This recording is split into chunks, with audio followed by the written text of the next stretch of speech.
Si je vous dis créature démoniaque, belle légende, beau sentiment, araignée, couleur or, magie de l'or, et surtout combat très épique, à quoi ça vous fait penser? Là, je vais vous donner la réponse dans mon update lecture.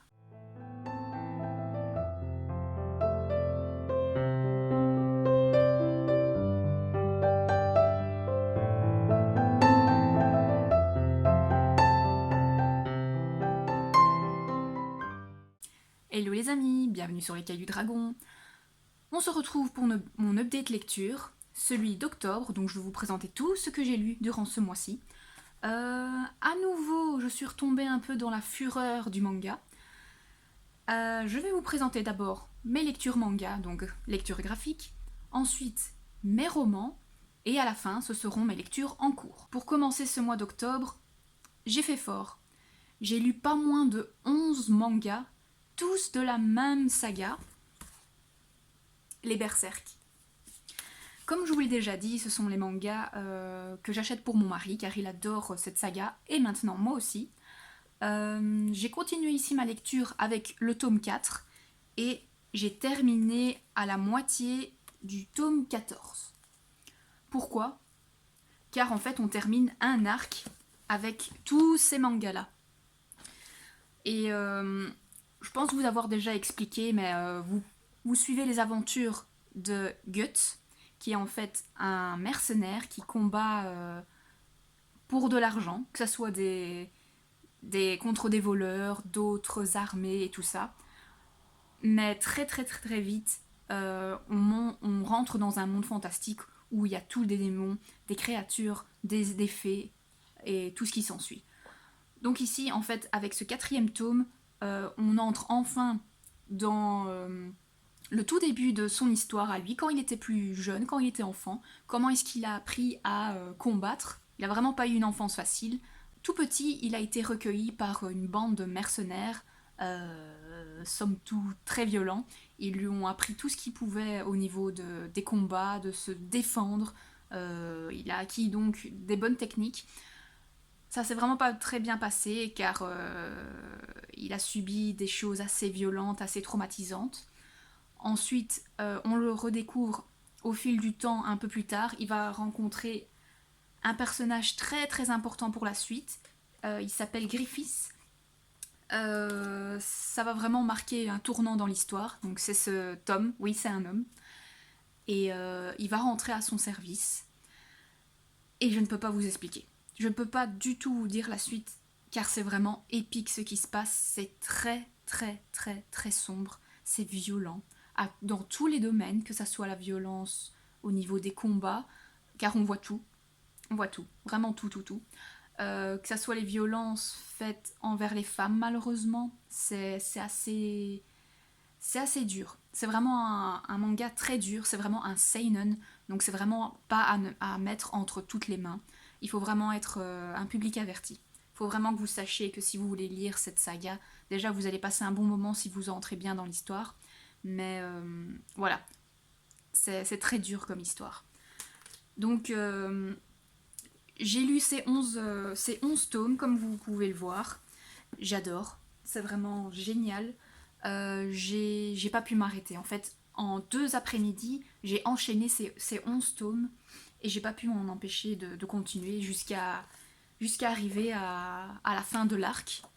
Je vous avoue que j'aurais bien voulu continuer, mais je me suis dit ce serait bien de faire quand même une petite pause, d'autant plus qu'après il m'en reste que 4 à lire, car je dois encore acheter la suite, mais mon mari aimerait bien pouvoir les lire en avant-première, on va dire, et vu qu'on n'a pas du tout le même rythme de lecture, je vais lui laisser un petit peu d'avance. Mais un petit peu. Pour continuer le mois, enfin je me le suis sorti de ma pile à lire, même s'il faut avouer, il y était pas depuis super longtemps, mais soit. La passeuse de mots, le préquel, c'est la légende d'Elebor. Déjà, je l'ai en format super beau, en format toc-toc, avec un... c'est pas vraiment un jaspage, mais bon, en tout cas, les tranches ont été colorées. C'est mieux de d'abord lire les 3 tomes et ensuite seulement lisez ceci, la petite préquelle. Donc en fait, ce récit s'articule autour d'une légende, la légende d'Elebor, qui est en fait une femme qui donnait tout à tout le monde. Elle avait vraiment le cœur sur la main, elle aidait son prochain, mais vraiment de manière abusée, parce que tout le monde en fait profitait d'elle au final. Elle a donné, donné, donné au fil du temps jusqu'à ne plus rien avoir. Elle a été marquée vraiment physiquement jusqu'à limite disparaître. Et en fait, cette légende, c'est une femme qui, en soi, a tellement donné qu'elle est devenue limite, on va dire, transparente, vidée des émotions. À part une émotion qui est restée au final, c'était un peu la colère, la vengeance. Mais au fur et à mesure de ses aventures, elle a plus ou moins retrouvé la bonté qui la caractérisait et on suit justement, on va dire, comme une bougie qui représente la chaleur humaine qui existe malgré la dureté de la vie, on va dire. Et j'ai vraiment adoré, on suivait à chaque fois les différents points de vue des personnages.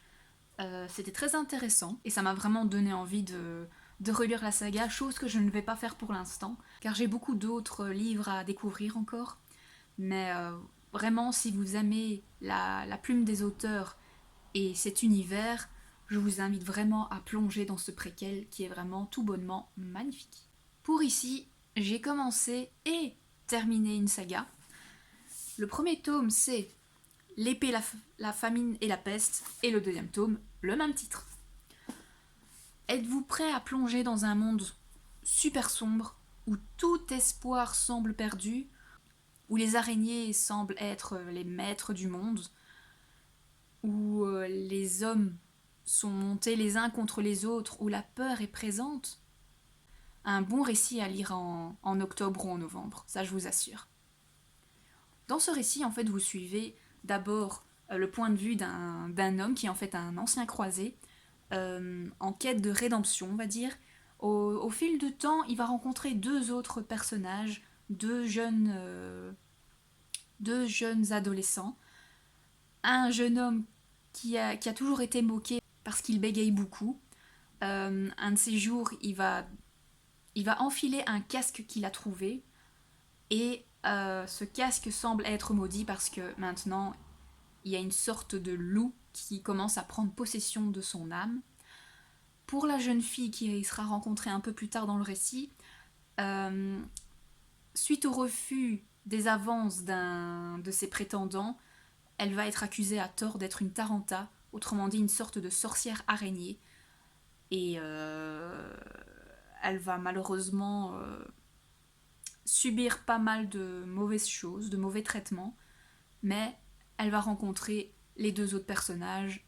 Est-ce que sa vie va changer en mieux, en pire? Ça, je vous laisserai le découvrir. Mais en tout cas, cet univers est vraiment génial. C'est, j'ai adoré. Il est vraiment pas très gros. La plume est vraiment magnifique. C'est sûr que vous allez. C'est pas du tout une lecture cocooning, du tout même. C'est vraiment un univers, comme je vous l'ai dit, sombre, très glauque. Pour ceux qui aiment les jeux vidéo, si vous voyez un peu Elder Ring, Dark Souls, c'est ce genre d'univers. C'est vraiment très très sombre. Et à la suite, et une fois que j'ai lu celui-là, il me fallait à tout prix la suite, qui est celui-ci. C'était un diptyque, 2 tomes, c'est fini. Pour ici, au début, ça m'a un peu perturbée parce qu'on suit le point de vue de deux autres personnages, mais par après, on retourne avec nos habitués.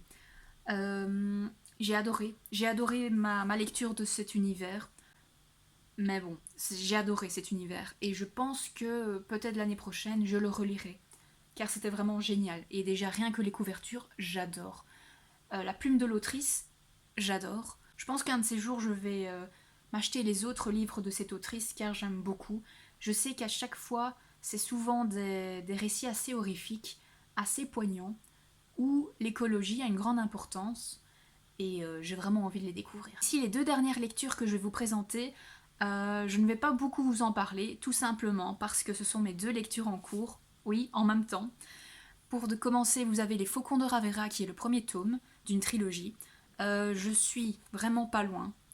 j'aime bien pour l'instant. Pour moi, c'est un univers qui a l'air de représenter un peu, je sais pas pourquoi, mais l'Italie, Venise. Car il y a l'air d'avoir un fleuve, les personnes sont parfois sur des gondoles. Enfin, pour moi, ça a l'air d'être un peu un univers dans ce style-là. Vous avez une caste de faucons et fauconniers. Les faucons, ce sont en fait les sorciers et les sorcières qui sont plus ou moins emprisonnés dans cet ordre, et les fauconniers, ce sont leurs maîtres, on va dire, leurs coéquipiers, qui permettent de libérer leur pouvoir. Et on va suivre justement une jeune femme qui est l'héritière de cette ville, de Ravera, et malheureusement va être prise dans l'engrenage de pas mal de complots politiques, et elle va devenir la fauconnière d'une sorcière, mais très puissante, qui est une sorcière de feu, et pour l'instant, c'est une des plus puissantes qu'ils ont découvert. Et on va suivre les différents complots politiques et les prémices d'une guerre. Donc ici, c'est vraiment le premier tome. J'ai les deux autres dans ma palle. Et pour l'instant, j'aime bien. Et ici, ma dernière lecture qui est toujours en cours. Je suis plus ou moins à la moitié également. C'est un gros bébé. C'est Glow, la saga d'Oren, le tome 4. Je pensais le lire un peu plus rapidement que ça. Comme je vous l'ai déjà dit dans le book haul, regardez-le. J'aime bien, car le tome 3 était magistral, c'était vraiment épique de chez Epic, mais là, le soufflet est un petit peu retombé, je vous avoue. Mais je pense que c'est vraiment comme ça le récit, que pour l'instant c'est une attente, une sorte de reconstruction, et ensuite, voilà. Je pense qu'après ça va aller crescendo, car je crois que c'est l'avant-dernier tome, et le dernier tome sera sûrement en 2024, je crois. Donc voilà, pour l'instant je vous en dis pas plus. Vous aurez mes avis de ces deux lectures dans le prochain update lecture, de celui du mois de novembre. Ouais, celui du mois de novembre. Mais voilà, en attendant, je vais continuer à les lire. Donc en résumé, pour ce mois d'octobre, j'ai lu quand même pas mal de mangas. Ça m'a fait plaisir. Car je suis content je suis content de découvrir cet univers sombre de Berserk, qui est vraiment très très très très connu au niveau du monde des mangas. J'adore. Il me tarde de pouvoir continuer, donc j'espère que mon mari va pouvoir se dépêcher de lire un peu. Et voilà, j'ai fait de très bonnes lectures jusqu'à présent. Je suis assez étonnée de moi-même d'entamer deux lectures en simultané, mais ça s'explique parce que j'ai pas envie de prendre cette brique à chaque fois avec moi dans les transports en commun. C'est lourd au bout d'un moment, donc j'ai préféré prendre celui-là pour mes transports et ça pour la maison. En tout cas, c'est tout pour cette vidéo. Je vous remercie vraiment beaucoup, beaucoup, beaucoup pour tous les commentaires, les pouces bleus et tout ça. N'hésitez pas, continuez à partager mon contenu, à commenter, à aimer, etc., etc., etc. On aime tous la lecture. N'hésitez pas à me dire en commentaire quelle est votre saga de manga préférée. Pour ma part, je ne saurais pas vraiment répondre parce que en soi, il y a vraiment beaucoup, beaucoup de mangas que j'aime bien. Justement, une vidéo suivra où je vous montrerai un peu mes sagas manga, et ça parlera un peu plus de manga. Donc n'hésitez pas à me dire en commentaire si ça vous intéresse. Dites-moi votre saga de manga préférée. Et ce sera tout pour cette vidéo. Je vous remercie infiniment. Et je vous souhaite de bonnes lectures et à bientôt.